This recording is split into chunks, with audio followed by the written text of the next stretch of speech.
A new book looks at a beloved Wisconsin tradition. Wisconsin's supper clubs, an old-fashioned experience, gives an inside look into more than 50 of the most notable supper clubs in Wisconsin, as well as some hidden gems found across the state. Most of these supper clubs are family-owned and have come to represent more than just a place to have supper. I need a relish tray. You do need a relish tray.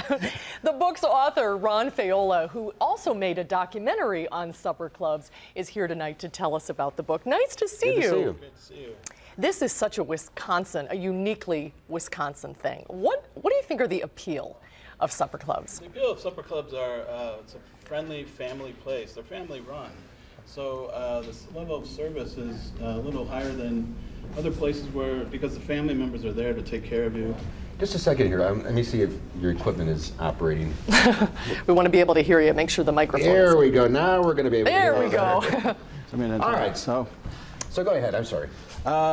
Family-run places, food made from scratch, recipes handed down over the ages, generations, and a lot of them have great views of lakes and other things. How did this all get started, the supper club trend?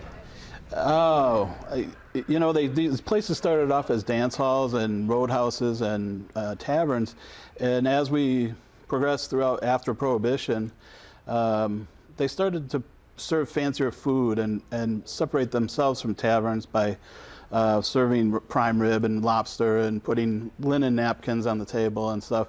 And they were supper clubs, and it wasn't that they were clubs you had to join, but like more along the night clubbing. It was a destination for the night. Mm-hmm. So you had your supper in a club and stayed and had drinks at the bar and drinks later. And, When I think of a supper club, I always think of the Northwoods. Sure. Is that sort of the epicenter of the supper club culture? Absolutely. We were just talking about the Minocqua area. So many great places up there, and the personalities of these places are real different and unique and fun to check out. Whether they have a moose head on the wall or not. Yeah. You almost have to have that. And the food. I mean, you have to have prime rib on Saturday and a fish fry And a relish tray. And what's the deal with a relish tray? It's something healthy to nibble on while you're deciding how big a prime rib you're going to have. And of course, the old fashioned.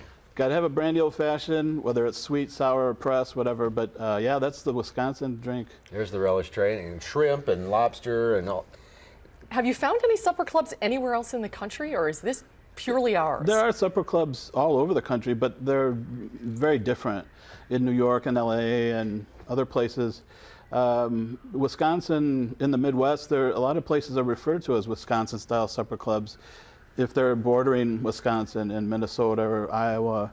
But if you go to New York, now we have a guy from Michael White in New York, a famous chef there, opening up a Wisconsin-style supper club. Oh, wow. In Manhattan. So. Oh, that's great. And in Madison, it's Smokies? Smokies and the Tornado. The Tornado Room downtown. Those are the two in Madison. One of my rules was I was picking out supper clubs that were only serving supper, not open for lunch. Oh, okay. But you do brunch on Sunday. Brunch on Sunday. That's a supper club tradition. Right. Great book, now available? Now available out in the bookstores, and I'll be at room. Yeah, we're going to tell folks that right now. Wisconsin book signing, room of one zone, 300 block of West Gorham, just off State, tonight at 6:30. Not 6 o'clock as it says there, 6:30. Ron, congratulations on the book. It's a great one. Thank you so much.